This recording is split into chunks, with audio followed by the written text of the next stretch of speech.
Alhamdulillah, alhamdulillahilladzi ja'ala Ramadan sayyidal ayami wasyuhur wa dha'afa lana fihi alhasanati wal ujur wa syara'a lana bil iftari was sahur. Ashhadu an la ilaha illallah wahdahu la syarika lah syahadatan tutahhiruna minal fujur wa asyhadu anna nabiyyana Muhammadan abduhu wa rasuluhu an-nabiyyu taqi asy-syakur.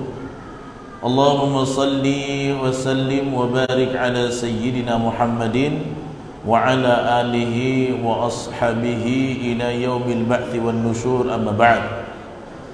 Apa kabar Bapak Ibu, sehat? Masih kenyang atau sudah lapar? Masih kenyang ya. Tunggulah 3 jam lagi nanti mulai terasa dinamikanya ya. Mudah-mudahan tadi setelah di stretching oleh MC kita yang cetar membahana lebih semangat ya. Harus semangat. Karena saya sendiri juga ini dari sebelum subuh sampai sekarang ceramah yang ketiga.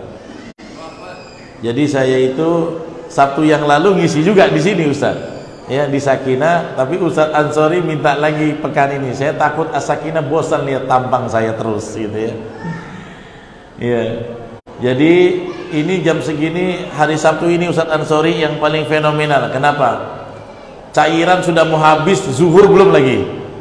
Kenapa? Kebanyakan ngomong dari subuh, ya. Kemudian tadi jam 8, sekarang di sini. Mudah-mudahan tapi kita semua bisa menjadi penyontoh Nabi yang bersemangat di bulan Ramadan dalam setiap amal soleh insyaallah. Yang saya hormati Ketua Yayasan Bina Insan Sakinah ya, beliau ada mengisi lagi di Kampung Bugis ya, Masjid Mujahidin. Kita doakan agar atallallahu umuraha, Ibu Ismiati dipanjangkan umurnya, dijadikan selalu bermanfaat bagi masyarakat dengan amanah yang lebih baik ke depannya insyaallah. Kemudian para kepala sekolah ya, baik RA, SDIT maupun SMPIT. SMIT nggak masuk? Masuk ya. SMIT, para majelis guru yang saya tidak bisa sebut satu persatu, sahabat saya Ustadz Ansori, koordinator bidang adab ya, dan teman-teman yang lain, serta para orang tua yang kami muliakan karena Allah Subhanahu wa taala. Tanda-tanda kurang cairan ya. Hadirin sekalian, memang menjadi suatu keharusan bagi kita memperlakukan bulan Ramadan berbeda dengan bulan biasa. Kalau ada di antara kita beramalnya di bulan ini sama seperti bulan lain, maka kita termasuk insan yang misorientasi. Kenapa? Karena bulan Ramadan memang bulannya nasyat wal ibadat, kegiatan-kegiatan dan ibadah yang bersifat amal soleh. Nggak boleh kita semangat ibadahnya, kuantitas ibadahnya bulan Ramadan dengan bulan lain sama, nggak boleh sama. Walaupun kalau terjadi ya, berarti kita termasuk jangan-jangan orang yang tidak mendapatkan keberkatan dari bulan ini. Kenapa saya bilang begitu Bapak Ibu? Karena Nabi tidak pernah memperlakukan Ramadan sama seperti bulan lain. Dari kualitas ibadah, kuantitas ibadah, ya, kemudian bagaimana dalamnya beliau berdoa, banyaknya beliau membaca Quran, sudah hampir dipastikan bahkan penerus beliau, sahabat dan para tabi'in, tidak pernah memperlakukan dirinya dengan Ramadan itu sama dengan bulan selain Ramadan. Nggak boleh sama.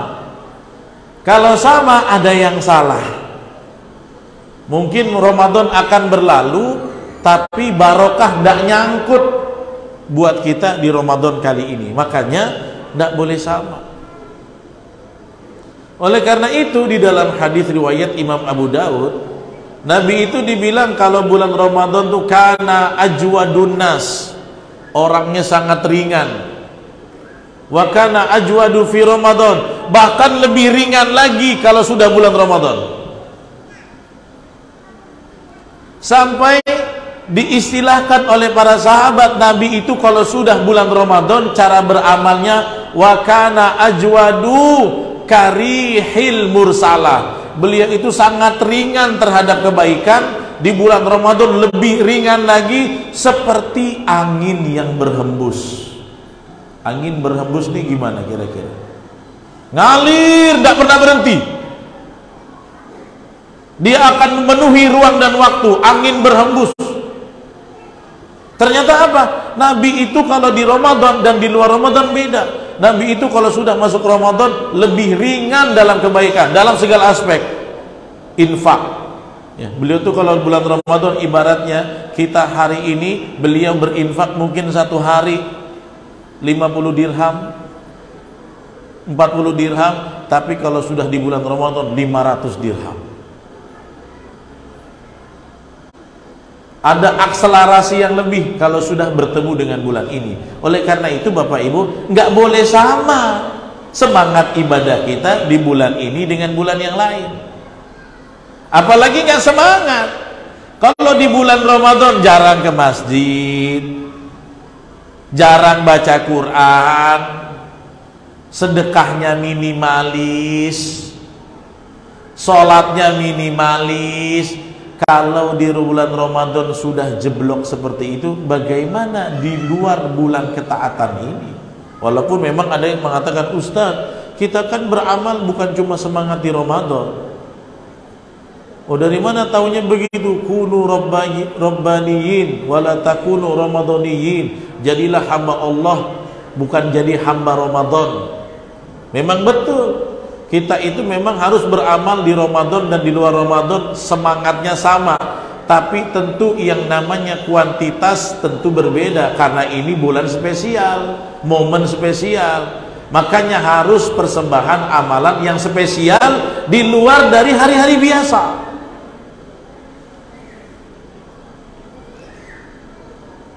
Karena itu kalau ingin mencontoh Nabi, jadilah orang yang ringan, karihil mursalah lil khairat, seperti angin yang berhembus ke sana kemari, tidak berhenti di bulan Ramadan, lebih daripada di bulan-bulan yang lain. Baru ya alamat-alamat keberkahan Ramadan insya Allah akan menaungi kita. Ya. Nah, terlebih yang diamanahkan kepada kami dalam materi hari ini adalah meraih keberkahan Al-Quran di bulan Ramadan. Apalagi ini ya, bulan Ramadan itu selain identik dengan syahrul siyam, bulannya puasa, syahrul qiyam, bulannya tarawih dan qiyamul lail, ternyata bulan puasa, bulan Ramadan disebut dengan syahrul Quran, bulannya Al-Quran. Bahkan banyak para ulama mengatakan Ramadan itu jadi istimewa karena di dalam bulan itu diturunkan Quran. Kalau sekiranya Quran diturunkan di bulan lain, mungkin bulan lain di mana Quran itu turun bisa menyaingi bahkan melebihi mulianya Ramadan.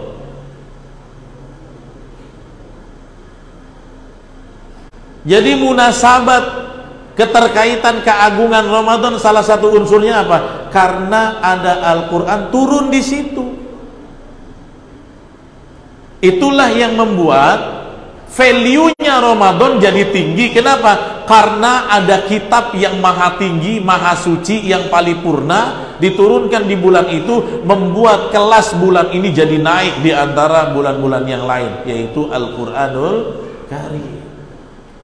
Ini hal yang identik yang tidak bisa dipisahkan dengan bulan Ramadan, yaitu Al-Quran. Karena di dalam Quran Allah bilang sendiri kan, ayatnya begitu.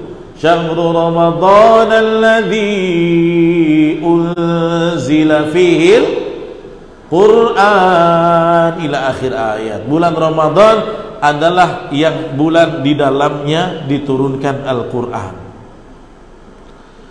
Nah, oleh karena itu salah satu kunci berkah Ramadan adalah puasa, jaga dari hal-hal yang membuat puasa kita sia-sia.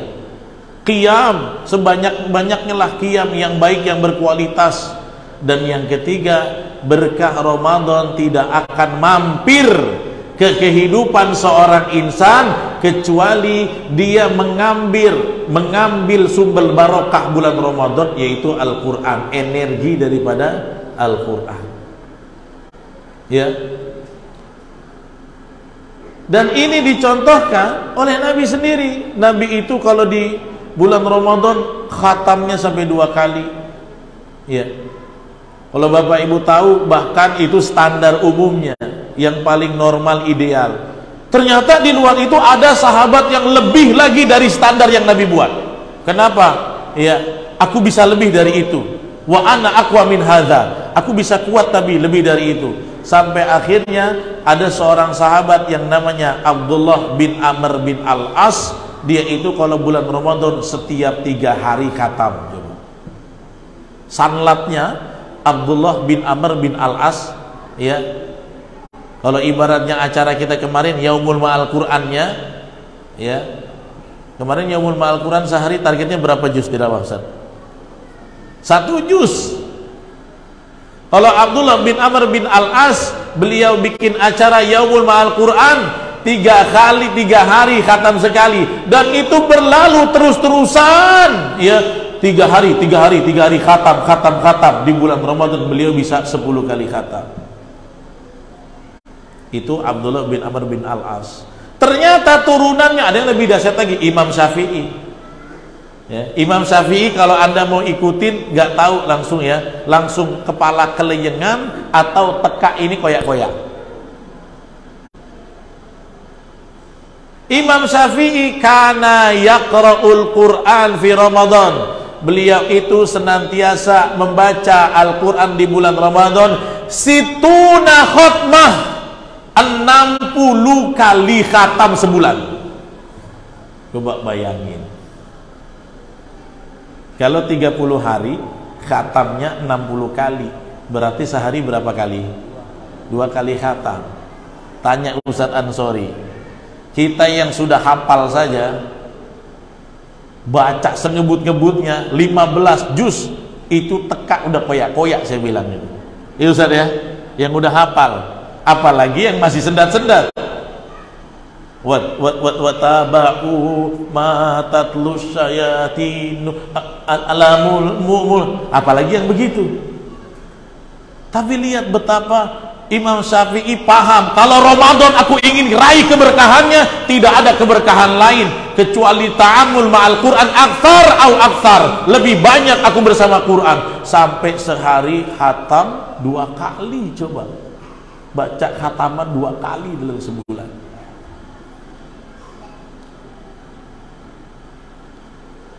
Di negeri kita ada nggak di Tanjung Pinang yang bisa begitu? Saya belum jumpa sih, ya.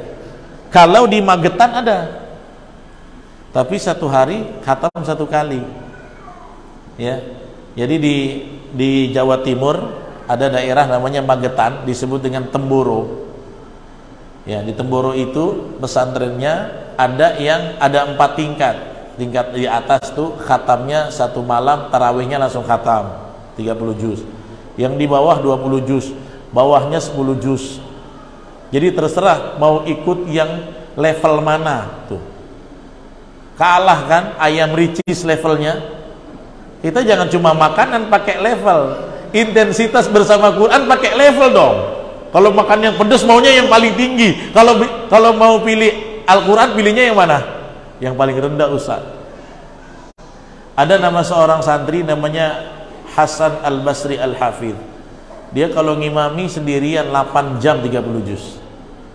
Ada ternyata, ya, anak cucu cicit Imam Syafi'i, walaupun 1 kali khatam dalam 1 hari.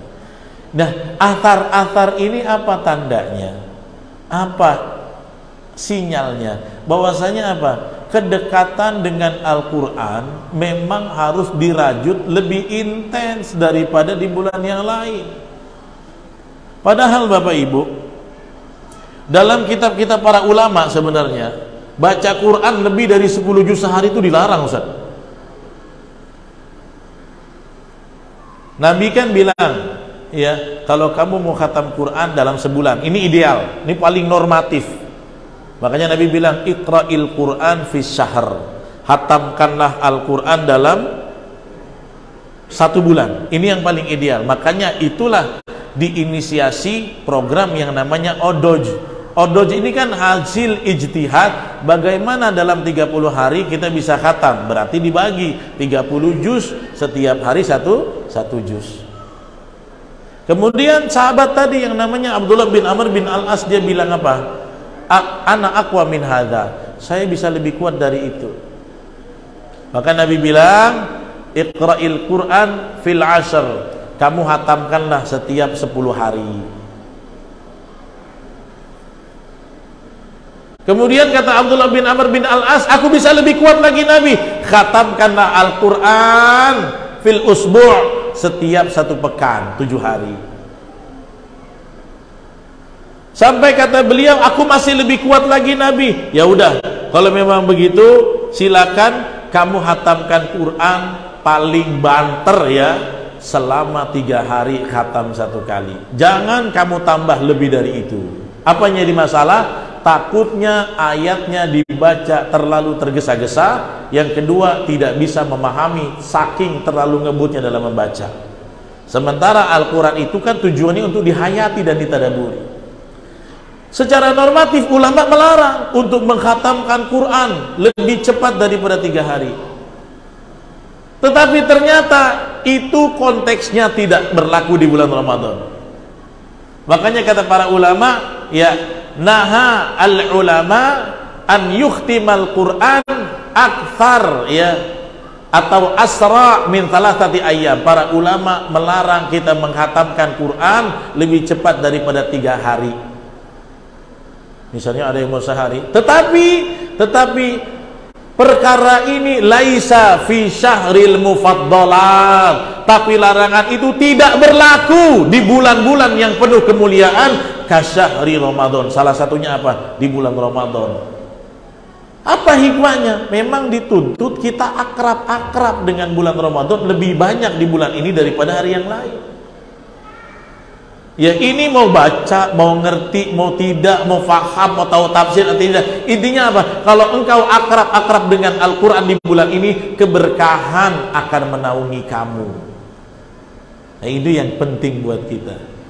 Ya, nggak pernah ada sejarah ulama justru di Ramadan memble, nggak pernah, pasti naik. Nah, sekarang kita tanya diri kita, sampai ke hari ke-10 ini sudah berapa juz yang kita lewatkan dalam lisan kita bertilawah? Mungkin sudah ada yang khatam, sudah berapa ayat yang kita hafal. Kalau indikator-indikator ini ada dalam keseharian kita sampai hari ini, insya Allah barokah Ramadan sudah dekat sama kita.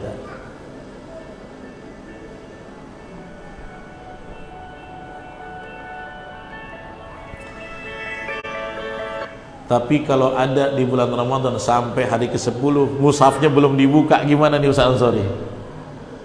Ya, saya pengen Ustaz tapi belum sempat buka, belum bisa buka.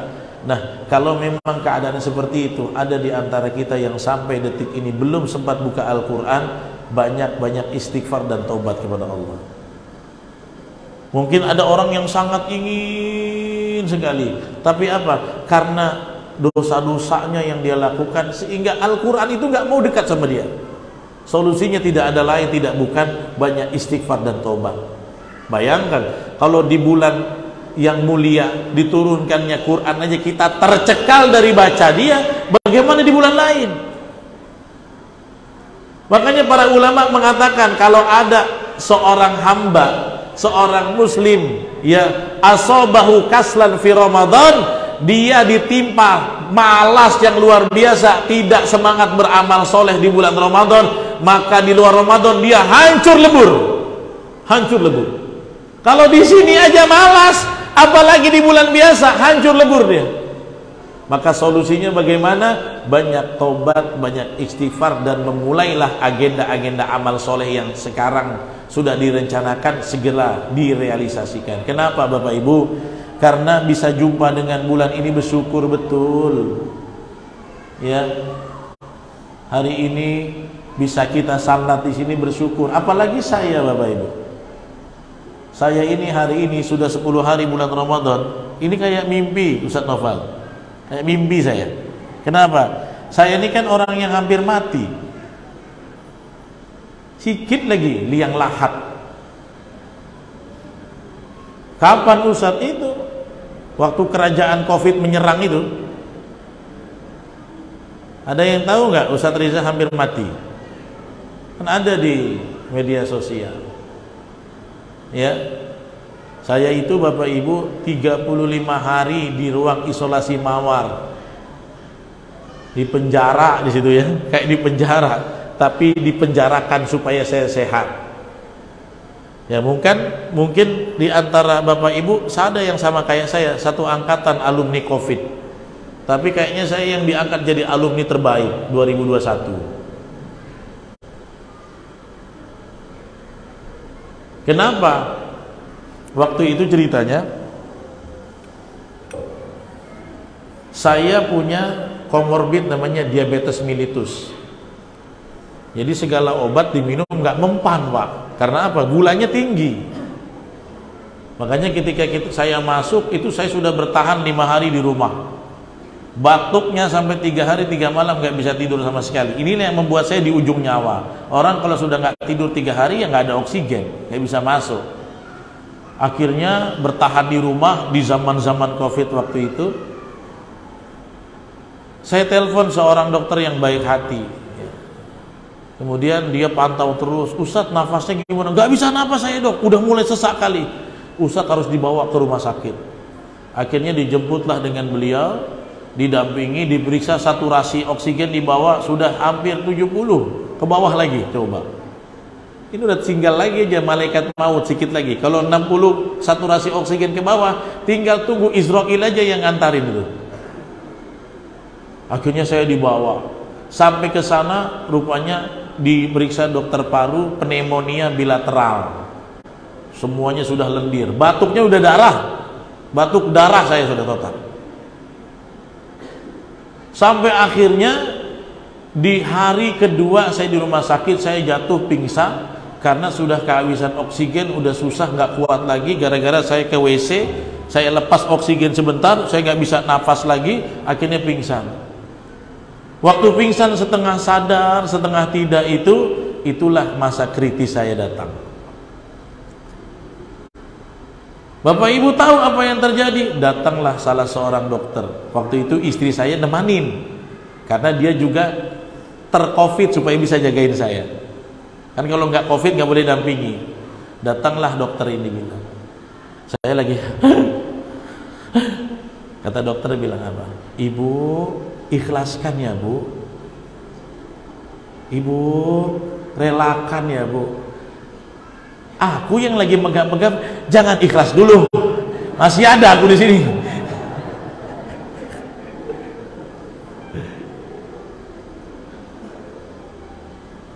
Sampai akhirnya semua teman-teman medis di rumah sakit, tanyalah teman-teman yang medis, Ustadz kita kayaknya susah bertahan, berat. Semua teman-teman medis bilang gitu.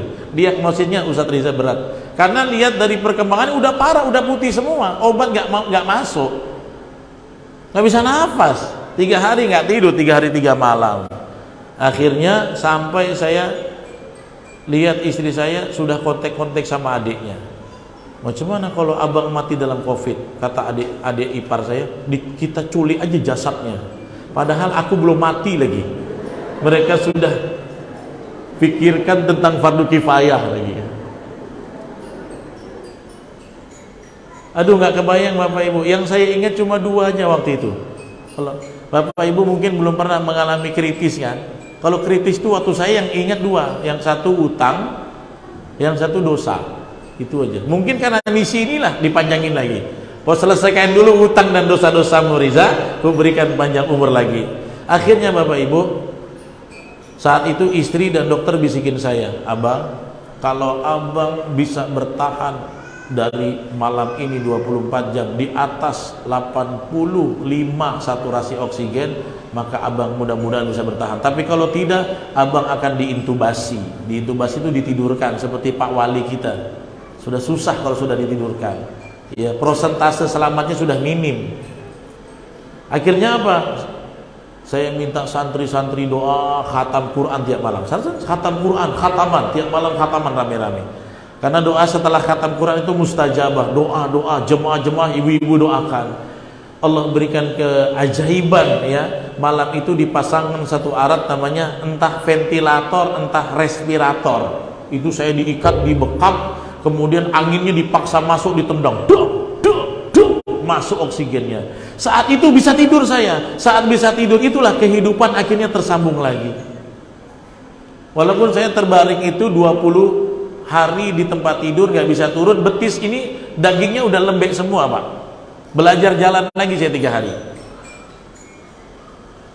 Terus sampai sekarang 2023 1444 masih ada umur, makanya kayak mimpi. Saya tuh yang di ujung sudah mau mati sedikit lagi. Gak nyangka-nyangka dikasih panjang sampai Ramadan ini. Makanya kalau Bapak Ibu mungkin pernah mengalami seperti saya, dikasih sehari bulan Ramadan tidak bisa dibayar walaupun 10 miliar. Kenapa hari ini banyak saudara-saudari kita di alam kubur? Mereka mau dibangkitkan di bulan Ramadan. Untuk apa? Sholat, puasa, baca Quran. Kenapa? Karena mereka tahu harga itu amalan di alam kubur ba'dal maut. Tapi hari ini kita kan belum tahu rasanya kehilangan usia. Kita belum tahu betapa kehilangannya kesempatan di dunia. Sehingga apa? Banyak di antara kita santai-santai, berleha-leha, sehingga Quran tidak terlalu aware, tilawah tidak bertarget. Orang-orang yang sudah merasakan, sudah melihat alam barzakh itu, mereka tahu, dan kalau boleh memilih, mereka akan pilih bulan Ramadan. Mereka akan puasa, sholat, dan baca Quran sebanyak-banyaknya. Kenapa? Ketika diberikan kesempatan tidak dimanfaatkan, yang ada hanyalah penyesalan. Makanya Bapak Ibu teman-teman, sekarang yang masih sehat-sehat nih, ini kan tandanya Allah sayang sama kita. Dikasih kesempatan kan? Coba ada nggak saudara kita, teman-teman kita yang sehari ini sudah tak dikasih lagi nikmat? Mereka di alam kubur. Mereka mau nggak minta kembali? Mau, mereka minta. Dan kalau mereka boleh pilih, mereka pilih Ramadan. Kalau mereka bisa pilih sehari, mereka pasti akan baca Quran, sholat sebanyak-banyaknya. Nah, kita yang masih diberikan keluasan ini jangan sampai menyia-nyiakan. Jangan sampai berkah Ramadan dengan Al-Quran tersia-siakan. Ya.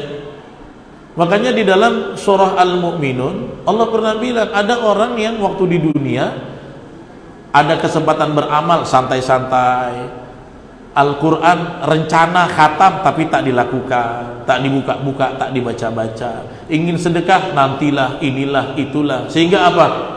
Sampai hatta idza jaa ahadahumul mautu qala rabbirji'un. Sampai ketika mati datang kepada salah seorang di antara kalian, barulah kalian bilang, qala rabbirji'un. Ya Allah, jangan mati dulu, aku mau ngaji. Jangan mati dulu, aku mau baca 1 halaman. Jangan mati dulu, aku mau sholat 2 rakaat. Jangan mati dulu, aku mau sedekah 5.000 perak. Minta kembali. Kalau sudah diambil dengan ajal, baru kita mau beramal. Itulah karakter yang Allah bilang dalam surat Al-Mu'minun ayat 99. Kalau sudah datang maut, baru kau teriak-teriak, qala rabbirji'un. Kemudian Allah tanya, kenapa kau minta kembali? Maka mereka menjawab, la'alli a'malu salihah, la'alli a'malu salihan fima tarak. Ya Allah, tolong jangan mati dulu lah. Kembalikan aku sebentar. Kenapa? Supaya aku bisa beramal soleh yang selama ini kutinggalkan. Dikasih kesempatan gak mau ibadah, dikasih umur gak mau tilawah.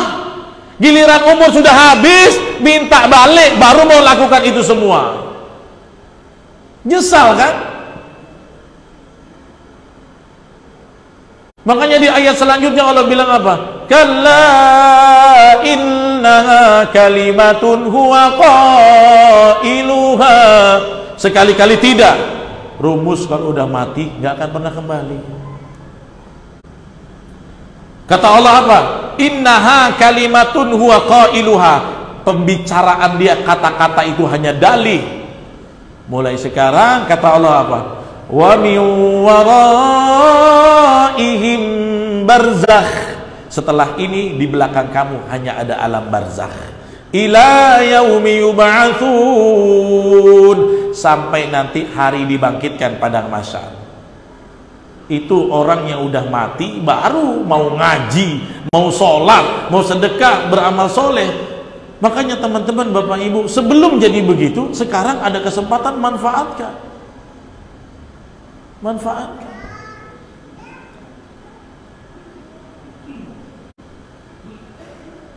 Saya waktu sembuh keluar dari rumah sakit, kata dokter paru, baik sekali namanya, dokter Versia. Dia bilang, Ustadz, tolong setelah keluar nanti ceramahnya dikurangi ya. Biasanya sehari 4 kali, 5 kali. Tolong dikurangi 2 kali aja. Sampai rumah sehat, aku bedel 2 kali lipat. Kenapa? Mohon maaf ya dok ya, dokter nanti hati. Karena saya merasa diberi kesempatan kedua nggak mau disia-siakan gitu loh.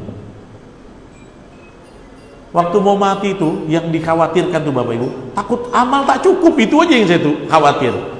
Ya Allah, Dek, kalau amal abang nggak cukup gimana? Itu yang saya bilang. Dek, utang-utang abang macam mana? Itu saya bilang sama istri. Kalau amal tak cukup bagaimana?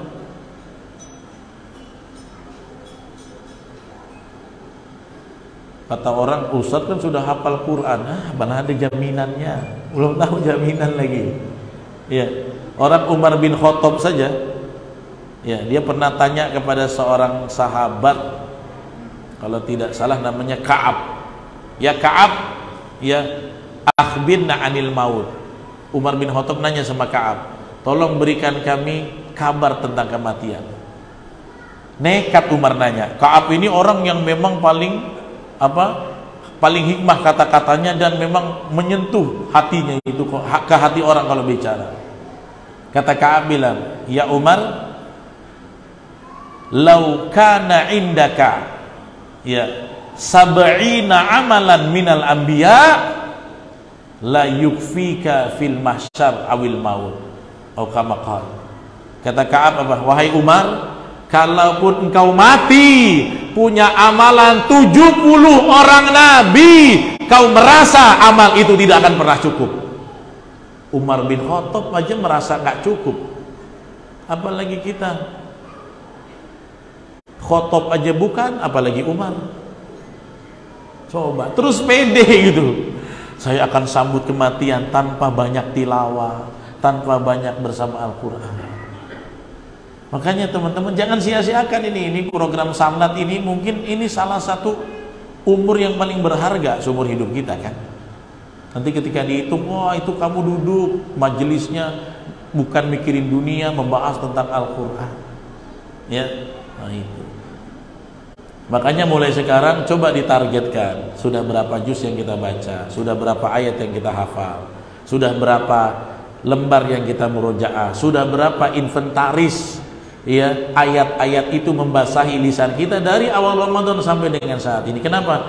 Karena nggak tahu jumpa lagi atau tidak dengan Ramadan berikutnya, nggak tahu Bapak Ibu. Ya, kalau Bapak Ibu tahu kisah saya kemarin itu berjalannya cepat. Saya dibawa ke rumah sakit hari Sabtu, hari Rabu pagi saya masih kisi kajian itu. Tapi batuk-batuk. Kenapa batuknya tuh nggak bisa ditahan gitu? Ternyata itu lendir. Ya, habis batuk diajak pula sama ibu-ibu ngopi di Mom's Kitchen Batu Lima. makan bubur kepiting, batuk, udah COVID itu. Makanya setelah saya masuk semua itu di screening, alhamdulillah nggak ada yang kena terpapar, berarti saya nggak nyusahin orang. Sampai ofisial saya pun negatif semua waktu itu dicek. Jadi ini hari ini punya kesempatan, jangan disia-siakan ya. Selesai mungkin nanti acara ini langsung kita buka mushaf kita lakukan. Kenapa? Jangan sampai ahli kubur lebih berhasrat dari kita yang masih hidup untuk banyak membaca Al-Quran. Dan Bapak Ibu hadirin jamaah sekalian yang dirahmati Allah, Al-Quran ini berkahnya bukan cuma di Ramadan saja ya. Bahkan di dalam hadis, Al-Quran itu adalah sesuatu yang kalau diajarkan membuat profesi kamu adalah profesi paling terbaik di seluruh dunia ya. Kalau kita suka lihat kan, Ustaz, profesi yang terbaik apa? Presiden, menteri, wali kota, gubernur, anggota dewan. Ternyata bukan itu. Profesi terbaik kata Nabi adalah orang yang belajar Quran dan mengajarkannya. Makanya Nabi bilang apa? Khairukum man ta'allamal Quran wa 'allamahu. Sebaik-baik kalian adalah orang yang belajar Quran dan mengajarkannya. Ini profesi terbaik. Bahkan Imam Bukhari mengatakan, saya pernah ditanya nih, ada orang ngajarin Quran dapat upah, boleh nggak? Ya ini upah paling berkah ngajarin Quran itu. Imam Bukhari mengatakan ahsanul ujra fi ta'limil Quran. Upah yang paling berkah dari ngajar Quran itu upah paling berkah itu. Walaupun kalau kita mapan ditanggung negara nggak usah ngambil upah lagi. Seperti siapa? Khalifah Umar bin Abdul Aziz. Bayangkan, Khalifah Umar bin Abdul Aziz masih mau bersama Al-Quran, masih tidak mau kehilangan berkah Al-Quran walaupun sudah jadi khalifah. Makanya beliau itu punya majelis tahsin setiap hari Sabtu pagi ya. Kata menteri-menteri agamanya, kabit-kabit agamanya bilang, ya Khalifah, kami aja yang ngajar lah, jangan kau lagi yang ngajar. Apa kata Khalifah Umar bin Abdul Aziz? Ya, atakhudhu barakah min hayati, kamu mau suruh gantikan saya ngajar tahsin Quran setiap satu pagi, apa kamu mau ambil berkah dalam hidup saya? Khalifah, presiden masih mau ngajarkan Quran seminggu sekali. Karena apa? Dia tahu hidup itu berkah. Profesi apapun kamu, kalau kamu masih belajar Quran dan mengajar Quran. Coba kita jangan pula baru jadi kabak saja udah nggak mau ngaji, belagak betul. Khalifah aja masih mau ngajar tahsin. Oh, saya nggak level lagi Ustaz. Ya, saya punya kiai, yani Tahadus bin Imala, namanya Kiai Haji Abdul Aziz Abdul Rauf. Kalau Bapak Ibu punya Quran Al-Hufal, itu beliau adalah tim verifikatornya. Waktu saya jadi santri, beliau anggota DPRD DKI. Sebelum ngantor di kantor dewan, terima setoran santri dari subuh sampai jam 6 lewat. Udah jadi anggota dewan waktu itu. Tapi setiap subuh masih terima santrinya setoran di masjid markas Quran, masih terima. Habis itu balik ke rumah, ganti sarung, kokonya ganti batik, pergi berangkat kantor jadi dewan, ngurus negara. Di rumah ngurusin santri dan generasi. Bisa aja disuruh orang senior saya yang hafiz udah banyak, udah 20 orang. Kenapa tidak beliau delegasikan? Walaupun sudah repot ngurus negara. Karena yang namanya Al-Quran itu adalah profesi paling berkah. Makanya Bapak Ibu, kalau ingin hidupnya berkah, siklus edukasi Qur'aniyah nggak boleh hilang. Coba posisikan diri, profesi apa aja? Ada arsitek, kontraktor, insinyur, pejabat, kabak, kadis, wali kota, gubernur. Masih punya nggak space dalam hidup untuk belajar Quran dan mengajarkannya? Itulah aktivitas yang memberkahi semua penghasilan. Lihat, Nabi saja, Nabi ini kalah presiden sama Nabi loh, amanahnya. Coba saya tanya, kalau presiden kita ada perang, dia mimpin perang atau tidak? Tidak, yang mimpin perang panglima. Iya.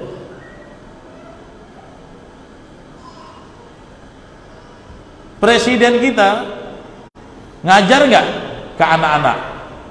Tidak, beliau cuma ngurus negara. Tapi Nabi amanahnya lebih dari presiden.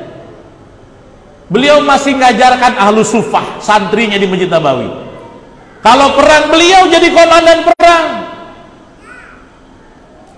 Beliau ngurus negara, ngatur perekonomian, tapi tidak meninggalkan Al-Quran dalam kegiatan kesehariannya.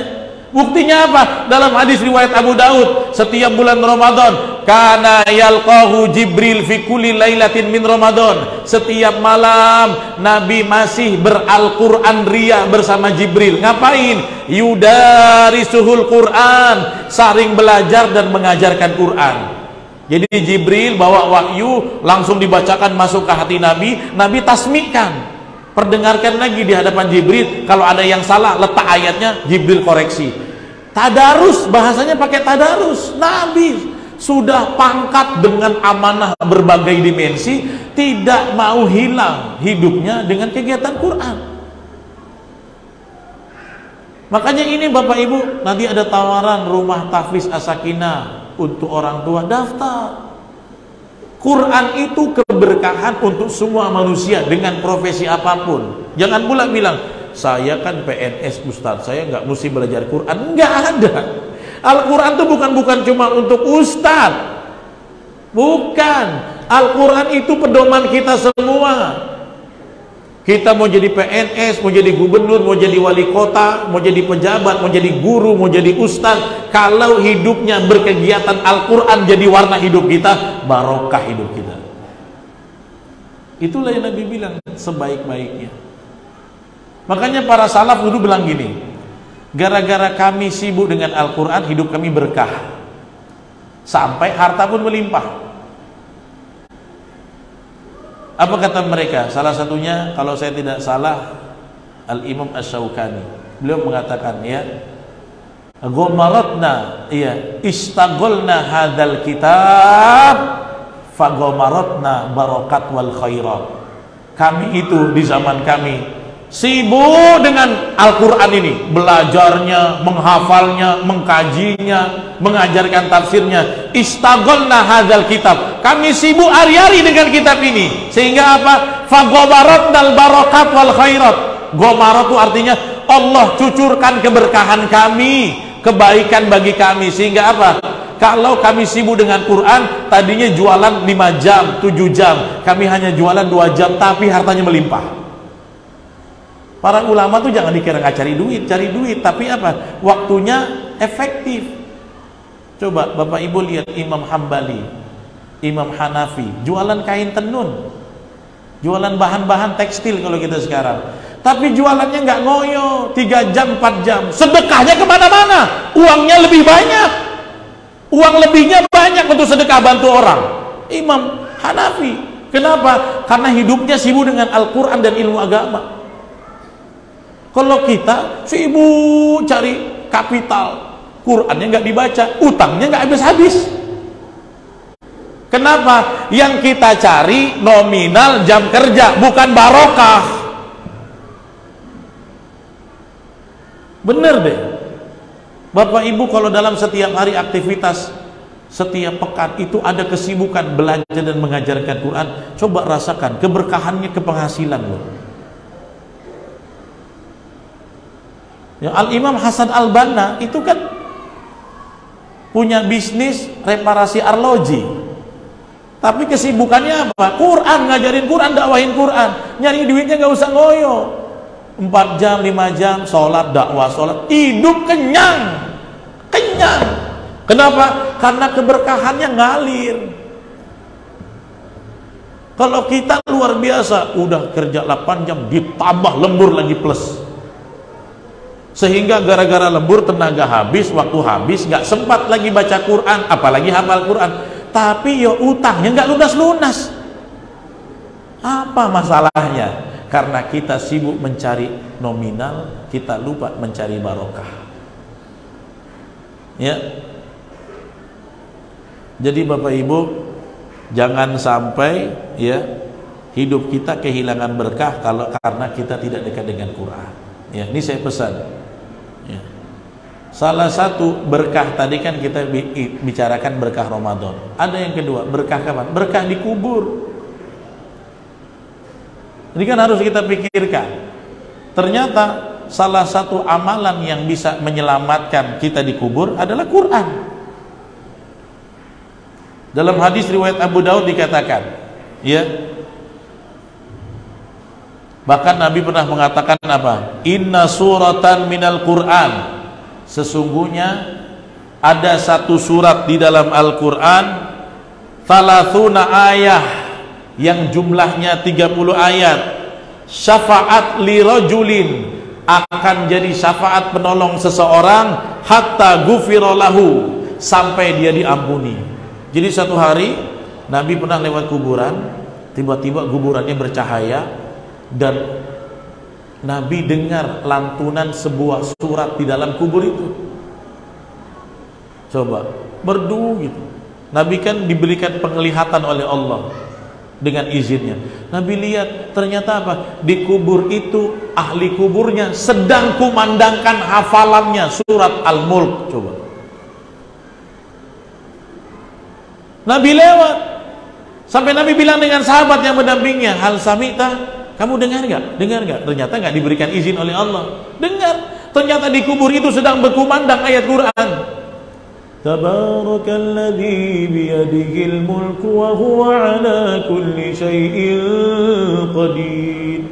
Alladzi khalaqal mauta wal hayata liyabluwakum ayyukum ahsanu amala wa huwal azizul ghafur. Ternyata surat Al-Mulk yang dia baca setiap mau tidur menjadi penyelamat di dalam kubur. Makanya kata Nabi, inna suratan fil Quran salatuna ayatan. Di dalam Quran ada satu surat 30 ayat yang akan menjadi syafaat untuk seseorang sampai dosanya diampuni. Apa? Surat Al-Mulk atau surat Tabarak. Hafalin ya. Nah, keberkahan di dalam kubur. Masya Allah. Kenapa? Karena orang ini dia menghafalkan dan dia sering baca sebelum dia tidur. Makanya salah satu wirid yang sunnah itu baca surah Al-Mulk sebelum tidur. Bayangkan, karena apa? Basah dengan Al-Mulk, baru satu surat aja. Itu belum surat yang lain. Ternyata itu surat yang dia sering-sering baca, berkumandang di kuburnya. Kenapa? Sering dia baca itu. Coba kalau di dunia yang sering diucapkan, ikan di dalam kolam, pas lewat kuburnya, ikan di dalam kolam. Astagfirullahaladzim. Lagi viral ya katanya. Ika ingin melihat katanya.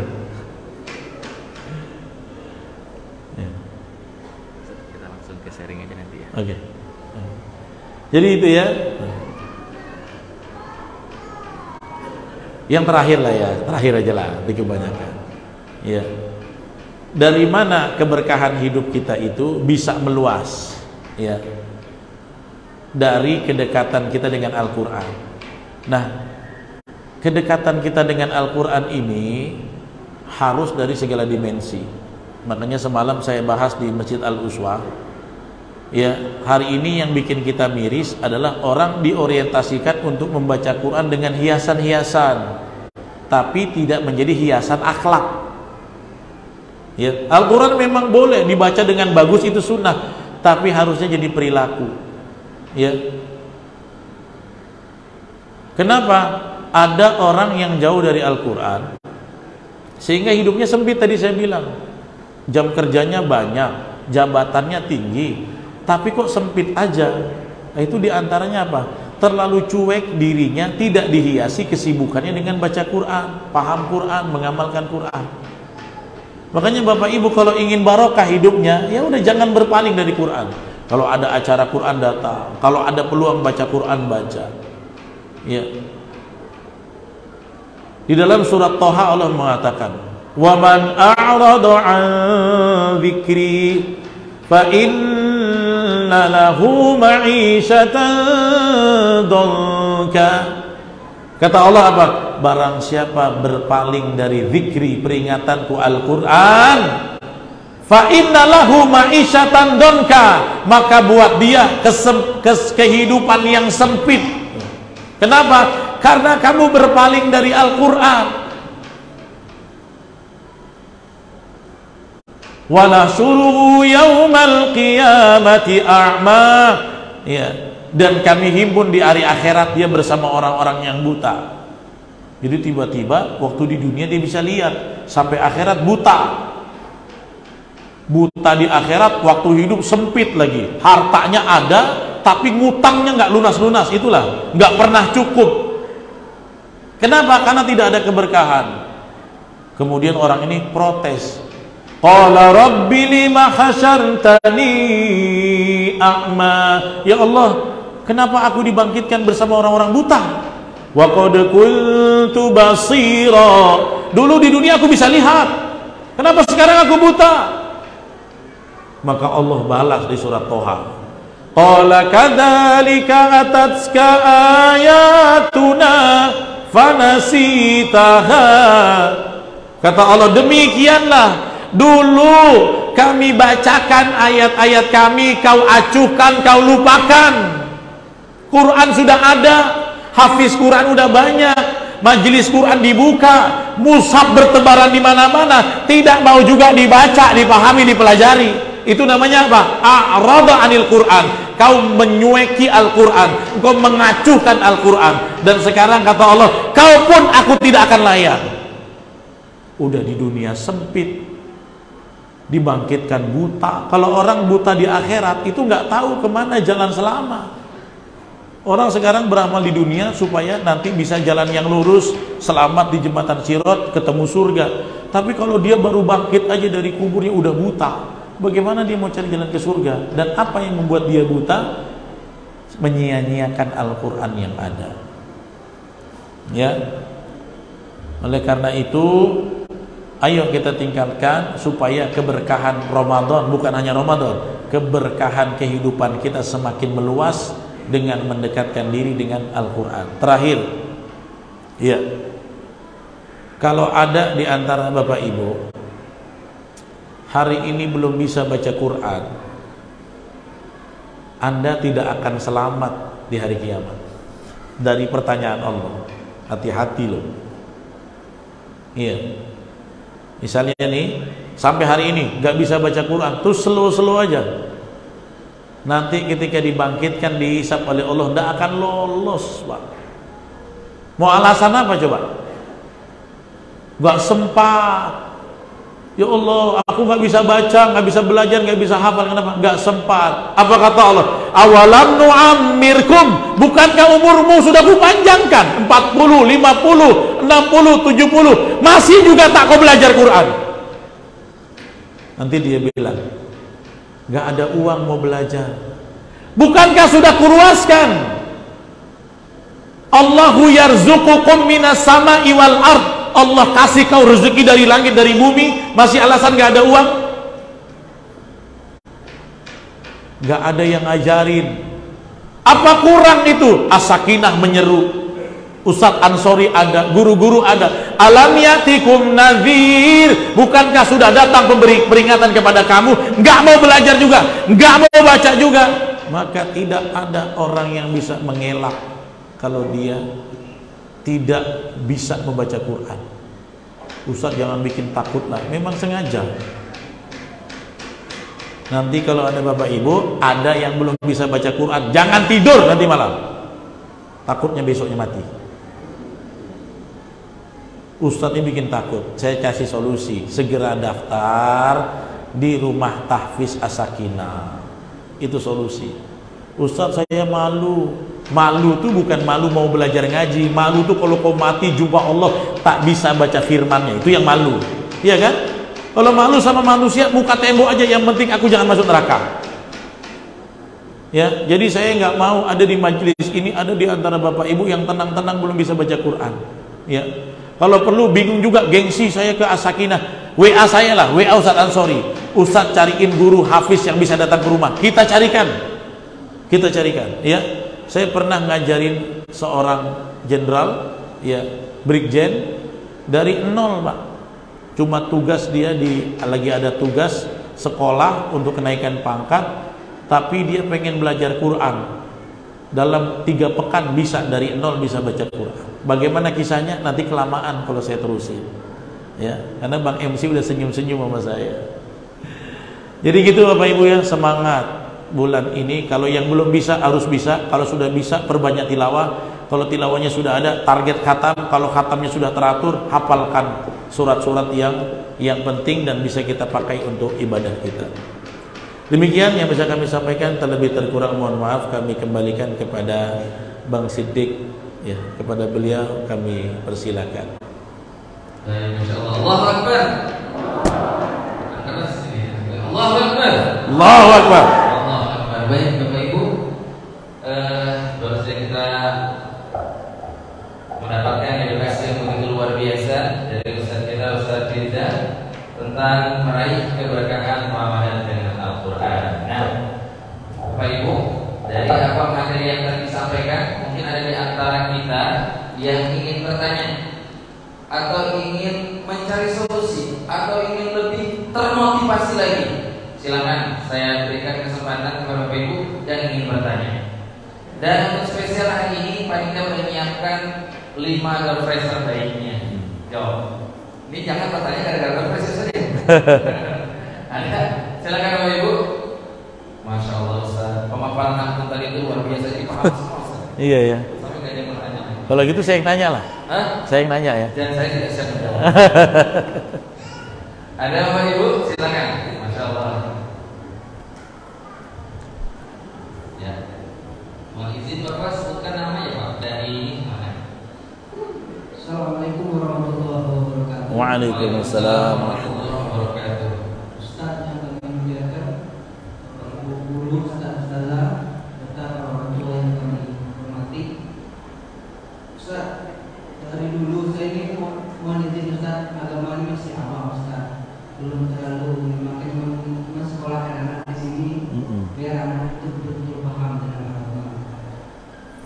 Kami sering dengar Ustaz dari dulu, dari kecil, di masjid-masjid sering disampaikan bahwa bulan Ramadan ini setan diburu.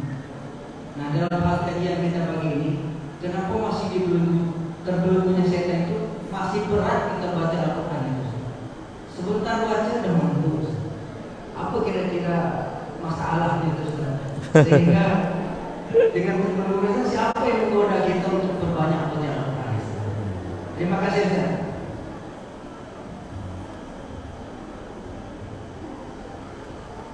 Oke, baik. Pertanyaan pertama, Bapak Ibu, kita langsung Ustaz atau mau ditampung dulu? Terserah, tampung dulu boleh.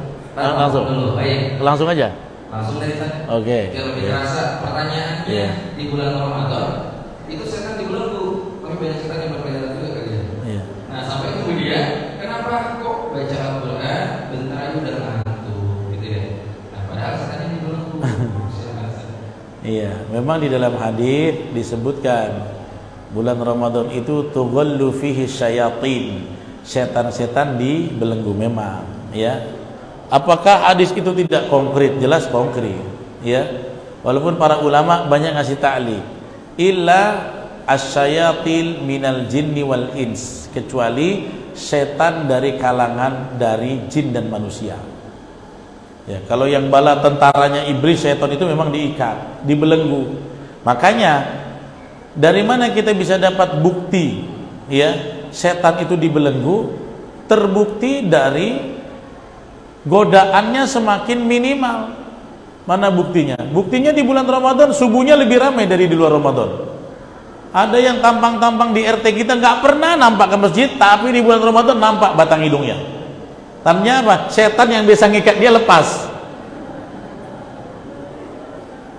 Nanti sudah 1 Syawal, udah mulai lagi dia dipeluk-peluk setan lagi, nggak nampak lagi batang hidungnya.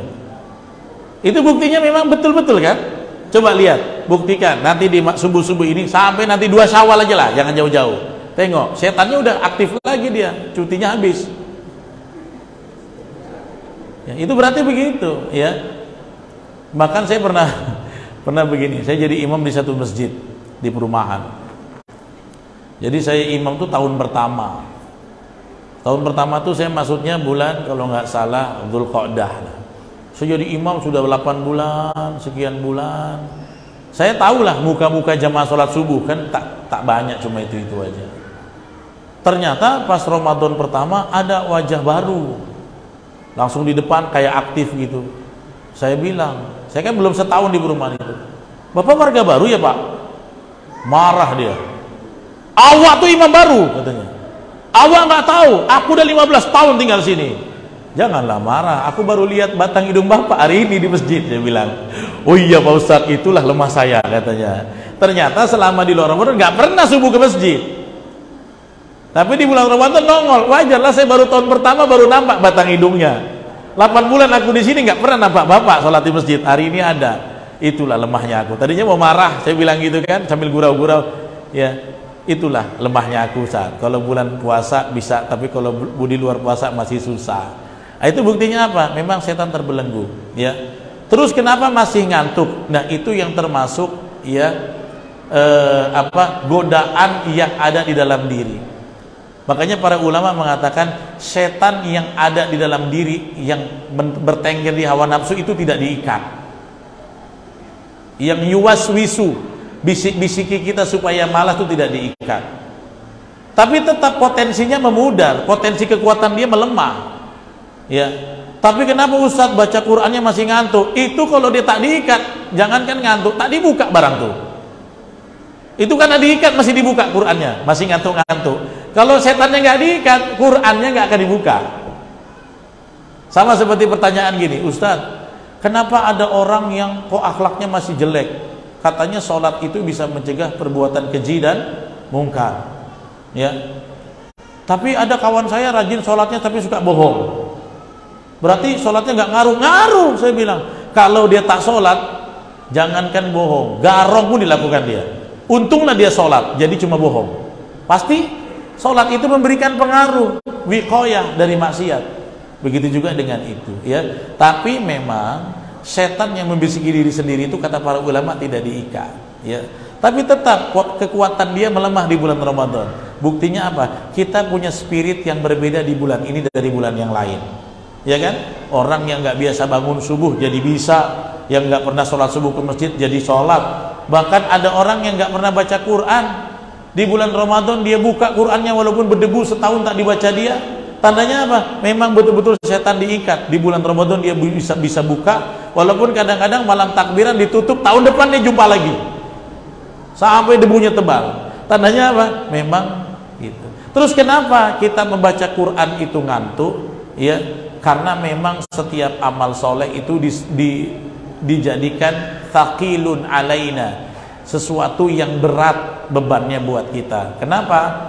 Karena memang ganjaran yang bagus harus dilalui dengan kesungguhan yang juga kuat.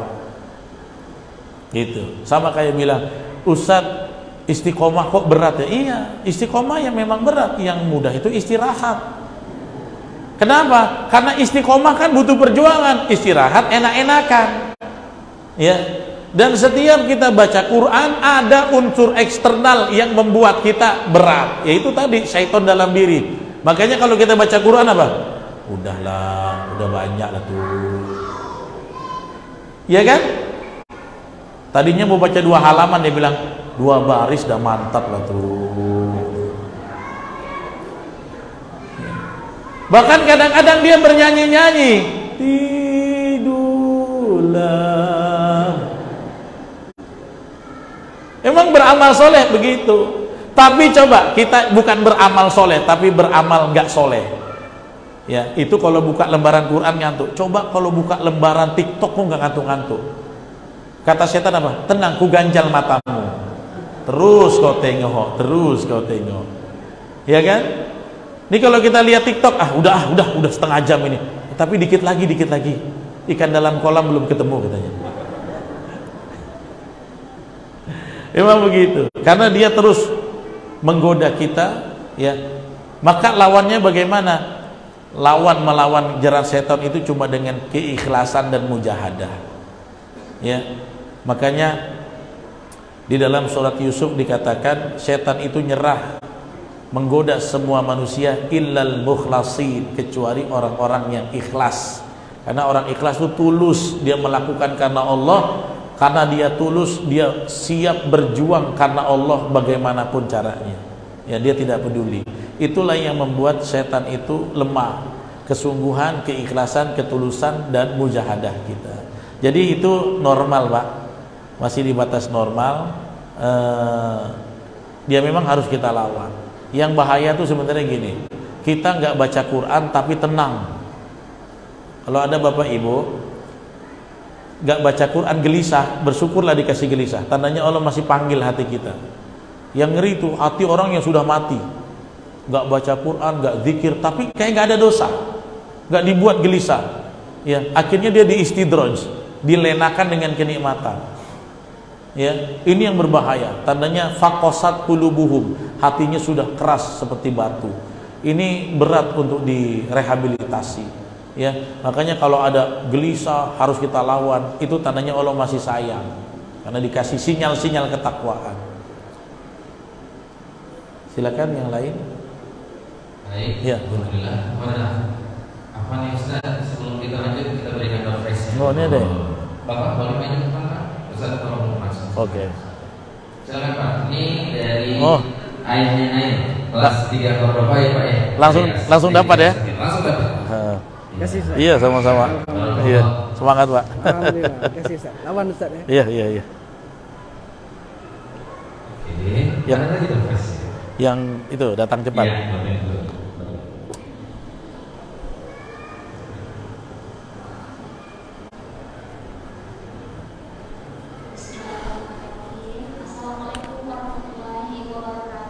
Waalaikumsalam warahmatullahi wabarakatuh.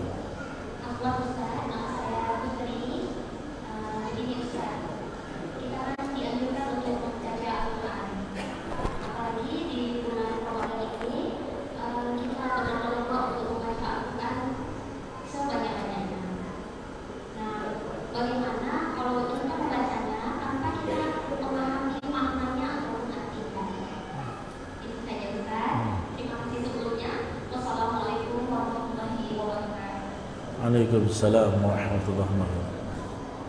Silakan. Itulah hebatnya Quran. Baca tok nggak faham dapat pahala tak? Pahala. Namanya Quran tuh nggak ada yang zong. Pokoknya membaca Quran nggak ada yang miss. Mau paham pahalanya lebih.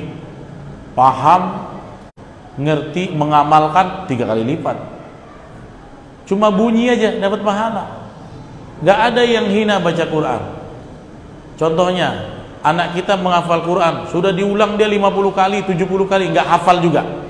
Nggak hafal, nggak bisa setoran. Tapi pertanyaan saya, apakah ketika dia tidak hafal dan tidak bisa setoran, pahala dia ulang-ulang itu digugurkan oleh Allah? Batal nggak pahalanya? Enggak, justru dia akan dihitung 70 kali mengulang surat Al-Mulk, walaupun nggak hafal-hafal. Walaupun gagal dalam kacamata manusia, diapresiasi oleh Allah kan? Begitu. Orang yang tercela baca Quran cuma 2. Yang pertama, baca Quran tapi tidak menunaikan hak-haknya, tajwidnya, apalagi jadi imam. Al-Fatihahnya cacat, baca suratnya cacat. Ya. Kemudian dia jadi imam, dia terlaknat. Yang kedua, dia baca Quran tapi dia melanggar ayat yang dia baca. Inilah orang-orang yang terlaknat dengan Al-Qur'annya. Selain itu semuanya dapat ganjaran walaupun kita tidak memahaminya. Tapi level itu harus di-upgrade, ya, level itu harus di-upgrade. Makanya ya caranya adalah bisa datang ke majelis-majelis kajian tadabbur Al-Qur'an, tafsir Al-Qur'an, atau ya, saya punya teman tilawahnya kalau bulan Ramadan 1 hari 3 juz, tilawah tafsirnya ya, tilawah tafsirnya juga 3 juz. Jadi dia tilawah biasa 3 juz, habis itu yang dia baca tadi dibaca tafsirnya sebanyak 3 juz. Apalagi kalau sudah 10 malam 10 hari terakhir bulan Ramadan, itu kitab tafsir Ibnu Katsir ditaruh di masjid, dipajang dekat jendela sama dia. Itu dia baca. Itu yang makomnya kita masih sulit. Kita cuma masih khatam sekedar baca, dia sudah khatam plus tafsirnya. Makanya harus di-upgrade ya Bapak Ibu. Ya, kalau bisa penasaran memang dengan ayat-ayat yang kita baca. Karena di dalam hadis Nabi mengatakan barang siapa yang ya qara'a ya kemudian amila bima qara'a, dia membaca, dia menghafal dan mengamalkan yang dia baca, nanti akan mendapatkan naungan mahkota di hari kiamat. Bahkan orang tuanya akan dapat manifestasi kebaikan dari anaknya. Kalau apa? Anaknya itu baca dan mengamalkan yang dia baca. Bagaimana dia mau ngamalkan kalau nggak ngerti kan? Makanya harus ngerti gitu. Jadi bisa terusin aja Bu, insya Allah tetap berpahala. Pahala Quran ini juga lebih dari yang lain. Coba kalau zikir subhanallah 1 kali ucap dapat sekian pahala. Kalau Quran nggak pakai sekali ucap, per karakter, ya kan? Bapak Ibu baca Bismillahirrahmanirrahim, berapa huruf tuh? Bismillahirrahmanirrahim berapa huruf? 19. Dihitungnya apa? 1 huruf 10 kebaikan. Coba, ini persis zaman-zamannya dulu smartphone dulu. Biaya pulsa per karakter, gitu kan? Dihitung per huruf bukan per kata kan? Quran juga begitu. Tapi kalau tasbih yang lain, 1 kali tasbih, 10 kali tasbih dihitung sekian pahala. Quran enggak, per huruf. Kau ngerti nggak ngerti dapat pahalanya. Kalau ngerti lebih banyak lagi. Jadi nggak apa-apa, teruskan. Tapi harus di-upgrade ya.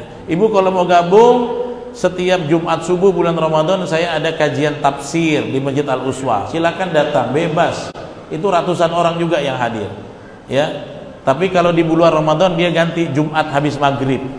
Saya sudah 7 tahun ngajar di sana, tafsir membahas sudah sampai An-Nisa ayat 89.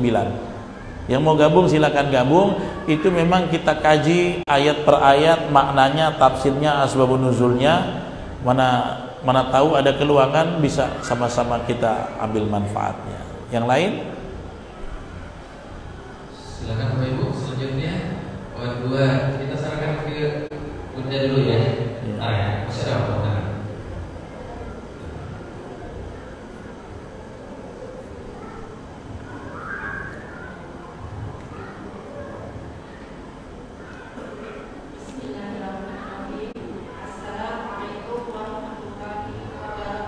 Waalaikumsalam warahmatullahi wabarakatuh.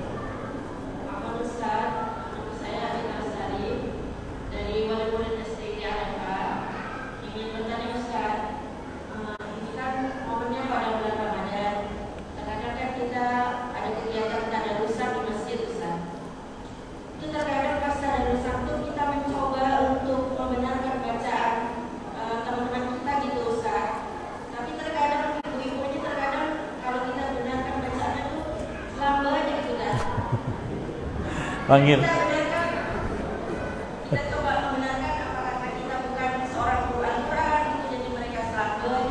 Si undang Ustaz Ansori itu.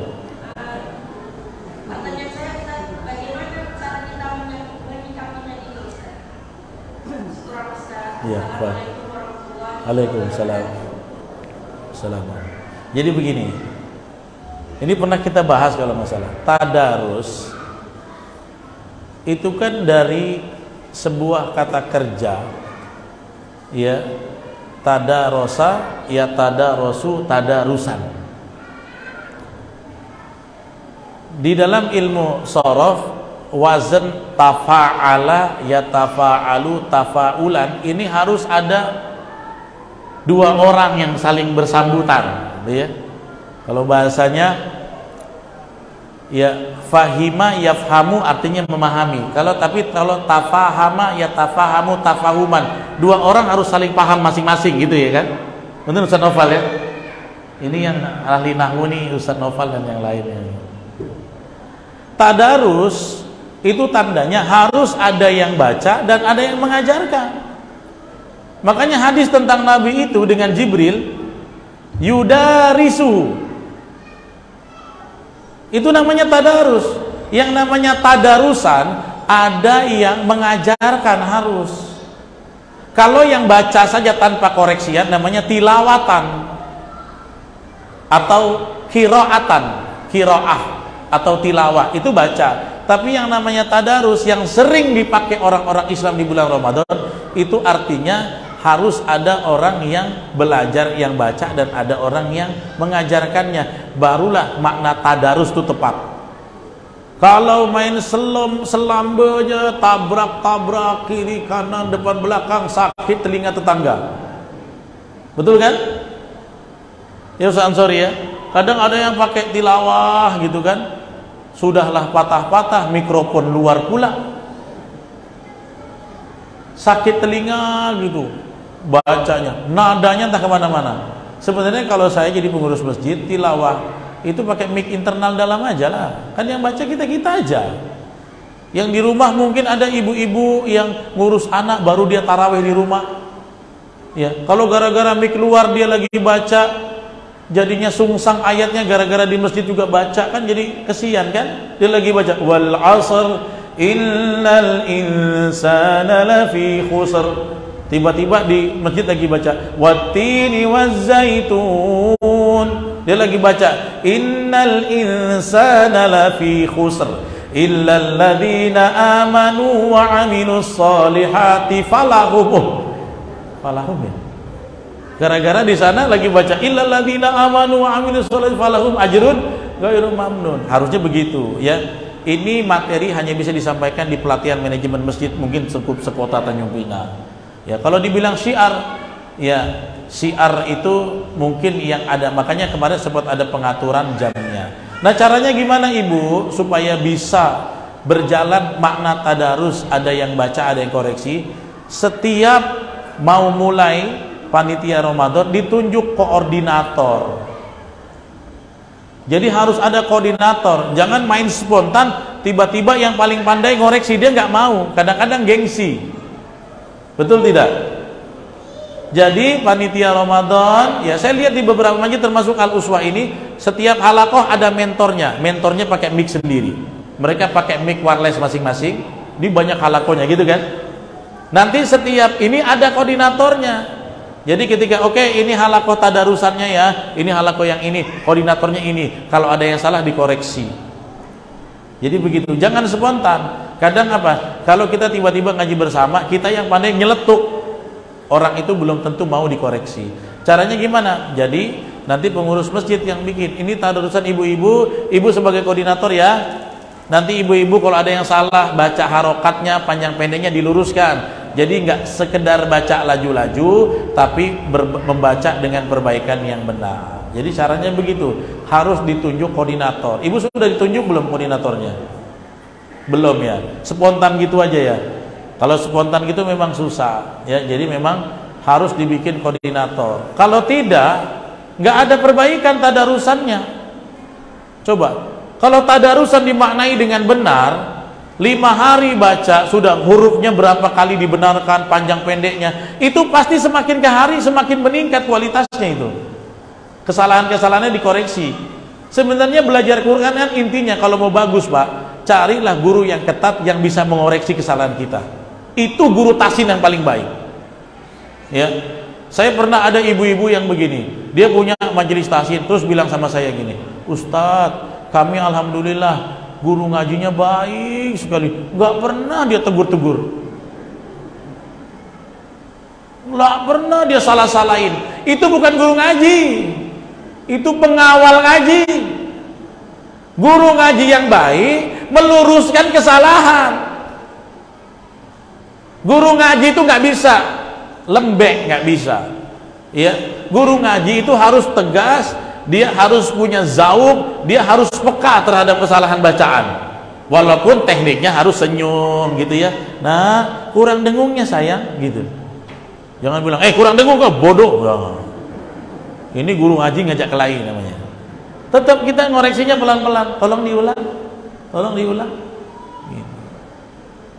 Jadi memang harus dikoreksi kalau Al-Quran itu ya. Saya waktu dulu jadi santri Ustaz, cari musrif yang paling angker dulu di pondok. Iya, dari semua musrif itu cari yang paling ketat bacaannya. Sampai ketika doma harus monyong, iyyaka na'budu budu. Ada orang nggak baca iyyaka na'budu budu budu. Kalau baca Fathah harus dibuka Ar-Rahmanir-Rahim. Saya terlalu buka kan karena ya Ar-Rahman nggak ada Ar-Rahman. Ar-Rahman ya insya bukan insya, bukan insya. Kan ada orang yang baca gitu. A'udzubillahi minasyaitonirrajim. Bismillahirrahmanirrahim. Gerendengan. Saya cari guru yang paling ketat karena ketika kita dikoreksi guru, disitulah kualitas bacaan kita akan meningkat. Makanya harus pakai koordinator. Ibu bisikin ke ketua masjid, Pak, nanti tolong diarahin Pak tadarus kami, siapa yang ditunjuk dari koordinator yang paling pandai. Jadi ketika orang, ibu ini tadarus, ini koordinatornya, nanti kalau diperbaiki harus ikut arahan supaya tadarusnya lebih berkualitas. Ada lagi? Sebentar, kita dari yang bapak-bapak dulu ya, baru bapak satu. Ini tadi dulu lagi Ustaz, maaf.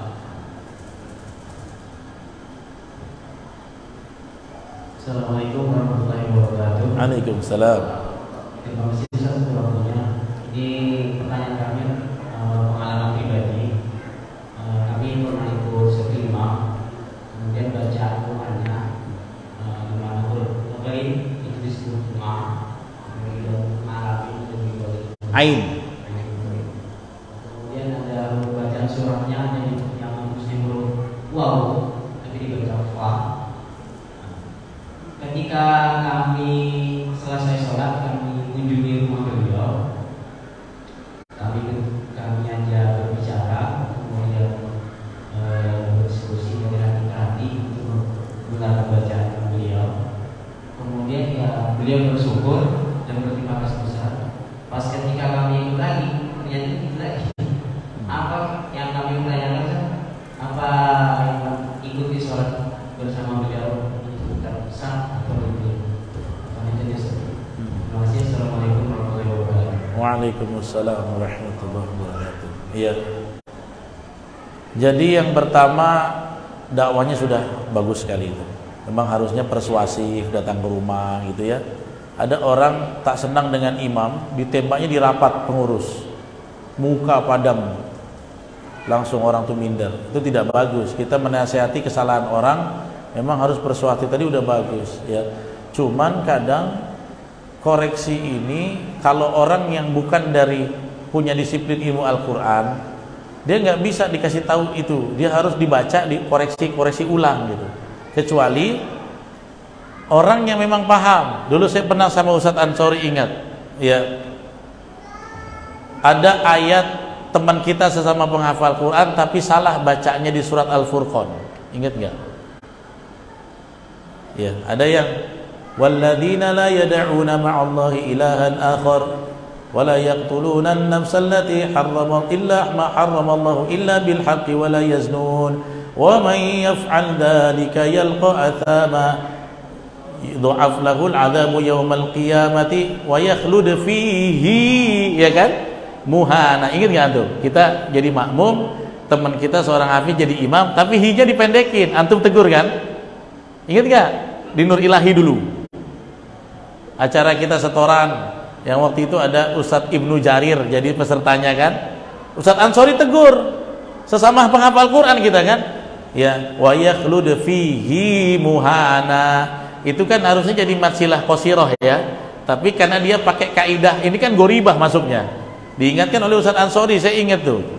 Fi-nya harus dipanjangin gitu ya, karena satu alma mater kan sama antum. Akhirnya bisa dikoreksi. Kalau orang yang memang paham Quran bisa dikasih tahu sekali. Tapi kalau orang yang nggak punya basic, apalagi hafalannya sudah mengakar, nggak bisa satu kali. Dia harus ikut ya upgrading tahsin yang intensif gitu. Terus gimana kalau kita sudah kasih peringatan tapi masih salah balik lagi? Ya kalau di dalam hadis Nabi bilang kesalahan imam ya alaihi la alaika, dia yang nanggung bukan kita makmum. Itu makanya beratnya. Imam nanggung, tapi kita tetap sah sholatnya, nggak ada masalah. Kalau dia ada kekurangan, alaihi la alaika kata Nabi.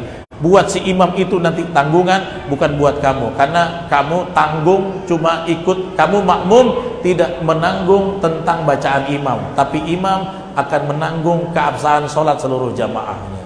Jadi sudah nggak apa-apa. Ya mungkin solusinya nanti saya sama teman-teman akan buat pelatihan imam, nanti bisa diundang hadir. Ya, saya sudah bicara dengan salah satu hafiz senior di Tanjung Uban, Ustadz Muhammad Salim.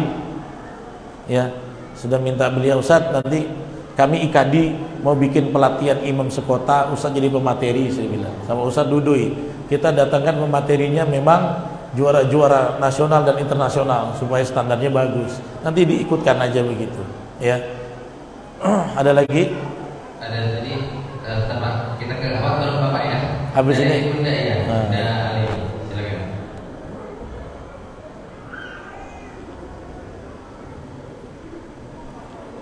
Assalamualaikum warahmatullahi wabarakatuh. Waalaikumsalam warahmatullahi. Mohon izin bertanya Ustaz, sekarang kan zaman now ya ya. Bolehkah kita membaca Al-Quran digital di komputer atau HP? Demikian, terima kasih. Iya. Waalaikumsalam. Boleh. Ya, justru ini digital ini kalau ingin barokah harus banyak aplikasi Islami. Ya, supaya nanti di timbangan hisab ini bisa nolong kita. Jangan pula ini dipakainya TikTok aja, joget aja, nengok orang joget. Nanti waktu ditimbang, kau kuberikan harta HP untuk apa? Untuk mereview joget-joget ikan dalam kolam. Wah, itu lagi ya. Tapi kalau aplikasi Al-Quran kita ada di sini, ya ini kayak saya tablet ini. Kalau tablet anak-anak kan buat main. Ini nggak pernah, kecuali untuk ngajar, untuk ngisi-ngisi pengajian. Kitab-kitab di sini, catatan saya di sini. Harapannya apa? Benda yang dibeli tidak murah ini nanti dihisab akan jadi mizan hasanat, timbangan kebaikan buat kita. Jadi boleh, ya. Walaupun ada perbedaan di sebagian kecil. Ada beberapa ulama India yang melarang HP dipakai untuk baca Quran. Kenapa? Karena di situ ada yang buka aurat, di situ ada sesuatu yang tidak baik dicampur. Ya, apalagi nanti kalau masuk ke WC kan ada Qurannya. Ada sebagian kecil yang nggak setuju. Padahal semuanya ada jawabannya. Ya, justru dengan adanya yang baik kita mengimbangi sesuatu yang kurang baik di dalamnya. Yang kedua, kalau kita masuk WC dalam keadaan diminimize, tandanya kan usapnya tidak terbuka. Kecuali kita buka Qur'annya begini, ya, terang-terangan, lafaz Allahnya ada, terus kita masuk ke dalam WC. Nah, itu tidak adab. Kita buka gini. Tidak adab. Tapi kalau kita minimize, ini kan dia sudah tidak tampil, tersembunyi. Sebagaimana orang yang hafal Quran, dia bisa baca di mulut, tapi kalau lagi masuk WC, kan di dalam hatinya itu ayatnya. Masa hafalannya ditaruh dulu? Ustaz Ansori nggak boleh masuk WC, taruh dulu hafalannya 30. Sempat lupa diambil sama Ustaz Reda kan, aku ambil hafalannya lah katanya. Jadi boleh, silakan dimanfaatkan sebaik-baiknya. Apalagi buat para muslimah yang menstruasi, solusinya adalah ibu bisa tilawah pakai digital itu, ya. Karena kalau pakai mushaf kan dilarang untuk memegang mushaf, jadi bisa pakai yang digital itu. Pak Ardi, tafadhal Pak Ardi. Salam. Ini ketua masjid kami ini. Izin Ustaz. Ya. Apakah boleh kita membaca Al-Quran tanpa suara? Jadi kadang-kadang di saat-saat bukan di kantor, kita mencuri-curi waktu untuk membaca Al-Quran, tapi bacaannya tidak bersuara. Cuman mulutnya aja memahami mengikuti huruf-huruf yang ada di buku bahasa dalam Al-Quran. Dan Al-Quran yang kita baca ini dari Al-Quran digital. Terima kasih Ustaz. Waalaikumsalam. Dilihat saja boleh, melihat ayat nggak dibaca aja boleh. Nah, cuman kalau Pak Adi pertanyaannya, bolehkah kita sholat tapi tidak dibaca tapi dalam hati? Nah, itu baru lain. Ya, tapi kalau lagi normal di kantor ngelihat aja boleh, apalagi cuma komat kamit kecil itu boleh. Ya, walaupun sebenarnya gini, Quran itu kan diambil dari kata qoro'a. Qoro'a ini kan artinya baca. Baca itu apa definisinya? Ya, min alamatil qiraah bitahrikil lisan. Tandanya orang membaca bibirnya bergerak kan gitu kan? Ada kegiatan mulut yang gerak. Tapi kalau dia diam berarti bukan baca. Itu namanya zikir dalam hati. Kalau di luar sholat nggak ada masalah. Tapi kalau dia dalam sholat, ada orang yang di dalam sholat Allahu Akbar, Allahu Akbar dalam hati, hampir banyak ulama ya mengatakan tidak sah sholatnya. Karena apa? Karena perintah Nabi apa? Faqra ma tayassara ma'aka minal Qur'an. Bacalah. Maka seminimal-minimal baca, kata salah satunya Syekh Utsman Khamis, harus ada pergerakan bibir. Kalaupun suaranya kedengaran orang, minimal telinga kita sendiri udah cukup. Jadi kalau kita baca ya Bismillahirrahmanirrahim, alhamdulillah, udah cukup ya. Ini karena saya pakai mic dengar. Kalau saya nggak pakai mic, depan aja nggak dengar. Tapi yang penting kita dengar sendiri, itu sudah cukup namanya membaca. Jadi kalau di luar sholat nggak ada masalah sama sekali. Tapi kalau dalam sholat, jangan lagi ada bapak ibu yang sholatnya dalam hati. Nggak boleh, nggak boleh. Baca fatihahnya ayat ketiga, rakaat ketiga nggak boleh dalam hati. Minimal mulutnya harus berbunyi qomat kamit. Itu min alamatil qiraah, tanda-tanda ciri orang baca, bitahrikil lisan, ya, dengan mulut yang bergerak-gerak. Ada lagi? Satu terakhir, saya sebenarnya yakin masih banyak ini pertanyaan, cuma waktu kita yang terbatas. Tadi awal nggak ada ya? Tadi awal nggak ada ya?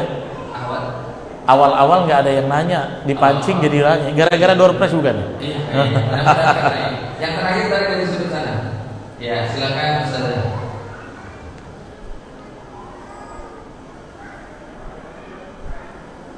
Setelah ini atau langsung closing sekarang aja? Iya.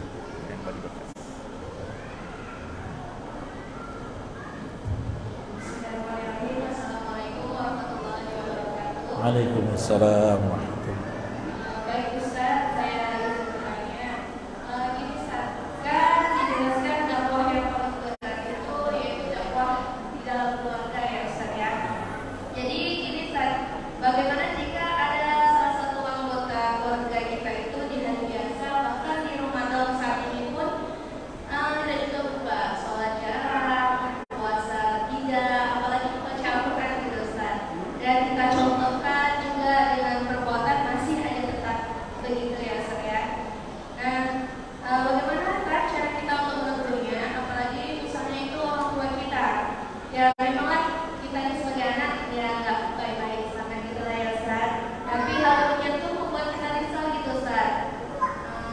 Jadi bagaimana caranya Ustaz ngajak orang tua kita itu pada kebaikan Ustaz. Terima kasih. Assalamualaikum warahmatullahi wabarakatuh. Waalaikumsalam. Ya memang kita akui untuk amar ma'ruf kepada orang yang di atas kita itu susah. Apalagi orang yang di atas kita dan berjasa. Koridornya yang penting pertama, risau itu gak boleh hilang ya. Risau itulah harga seorang muslim sejati. Ketika keluarganya tidak taat, dia harus risau. Kalau dia tidak risau, berarti dia belum muslim sejati. Karena spirit seorang muslim itu harus ada al-amru bil ma'ruf wa nahyu anil munkar. Semangat mengajak yang baik, mencegah kemungkaran. Itu nggak boleh hilang. Ini kalau terus langgeng, insya Allah bumi ini akan nyaman dari maksiat. Cuma kita kepada orang yang apalagi orang tua tidak bisa dengan narasi ceramah, nggak bisa dengan menggurui, nggak bisa. Ya nanti kalau dibilang engkau pandai-pandai kau, masukkan lagi dalam perut mamak, kau baru tahu. Ya gitu ya. Jadi caranya gimana? Dengan memberikan akhbar saja. Misalnya kita punya ayah belum mau sholat, ingetin aja, ya sudah sholat, sudah waktu zuhur ya. Udah gitu aja, senyum tapi jangan pula langsung jadi ustadzah di depan bapak. Ayah, innal hamdalillah nahmaduhu wa nasta'inu wa nastaghfiruh. Jangan pula gitu. Ya. Jangan pula langsung dibahas ayat-ayat tentang neraka. Inna jahannama kanah. Wah, enggak usah. Orang tua enggak akan mau digurui apalagi sama putra-putrinya. Jadi cukup kita ingatkan saja, ya. Ingatkan, ya. Udah sholat zuhur, ya. Ya, sudah sholat asar. Sampai kapan? Terus aja ingatkan selama kita bertemu dan momen sholat sedang ada di hadapan dia, kita bersama.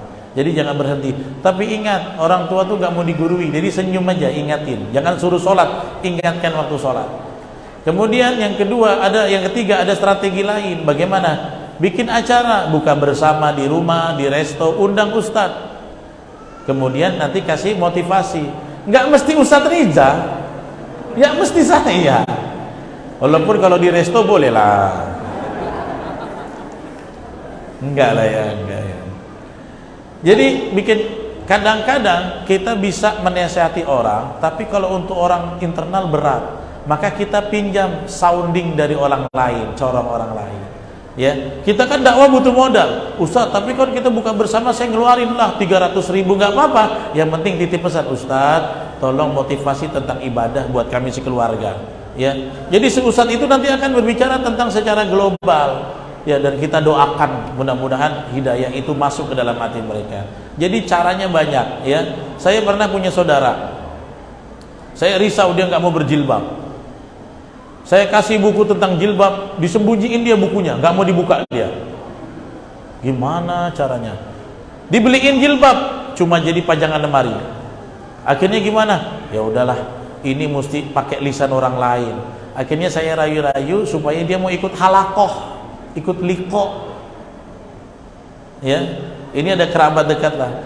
Setelah dia ikut halakoh, ikut liko, tentang jilbab dibahas, tentang muslimah dibahas. Akhirnya dia sendirian, otomatis. Yang penting kita tuh sudah punya risau amar ma'ruf. Kadang-kadang tak mesti nasihatnya dari lisan kita, tapi pemikiran kita tentang kebaikan buat keluarga tuh tidak boleh pudar. Itulah semangat kita sebagai muslim sejati. Banyak cara-caranya, banyak strateginya. Kalau nggak bisa pakai lisan kita, pakai lisan orang lain. Atau saya pernah ditanya ibu-ibu, Ustaz, jangankan mau ini Ustaz, suami aku sholat aja tak mau. Gimana caranya? Aku ingin dia ikut pengajian Ustaz, tapi disuruh-suruh tak mau. Janganlah disuruh-suruh suami. Macam mana caranya? Ibu minta diantar. Gimana caranya, Bang? Antarin aku lah ke pengajian tuh, Bang. Ustaz Rizal lagi ngisi tafsir. Dia pergilah sendiri, lagi lemah kali badan. Ya. Nanti dia mau antar kan? Dia mau tinggal balik. Tunggulah di sini temanin. Kalau abang temanin, nanti pulang aku bikinin kopi yang paling mantap. Iyalah. Dia kalau dirayu gitu kan laki-laki ya Pak ya, kelepek-kelepek kan. Tapi kalau dibilang sebagai suami nggak pernah pengajian, neraka Bapak. Oh, besok uang belanja tinggal sepertiga. Suami itu dirayu. Ini Bu, saya ingat pesan ya. Suami nggak mau digurui dia harus dirayu-rayu. Kalau suami yang belum sholat, Bang, nggak ke masjid Bang. Ya, abang tuh kalau habis dari masjid mukanya bercahaya. Padahal iya ketidak aja. Itu namanya strategi dalam dakwah. Dakwah itu kemasannya bukan dengan ceramah saja, tapi ya dengan mau'idhah hasanah, dengan nasihat yang baik dan manis dengan hikmah. Begitu. Istri kita belum berjilbab nih, teman-teman nih misalnya, berikan jilbab, rayu, suruh dia coba dulu. Ih, cantiknya adik pakai jilbab. Cantiknya, padahal tak berubah banyak. Ya udah, tapi ini kan mau'idhah hikmah dalam berdakwah. Seni-seninya harus kita perkaya, ya. Nah, ini kalau dalam ilmu keguruan namanya pedagogik. Pedagogik itu kan bagaimana inovasi guru untuk memberikan cara-cara mengajar yang menarik, ya. Kompetensi pedagogik ini harus ditingkatkan. Begitu juga dalam kompetensi dakwah harus ditingkatkan. Baik, demikian yang bisa kami sampaikan. Kalau dibuka nanti terus-terusan sampai beduk maghrib ini.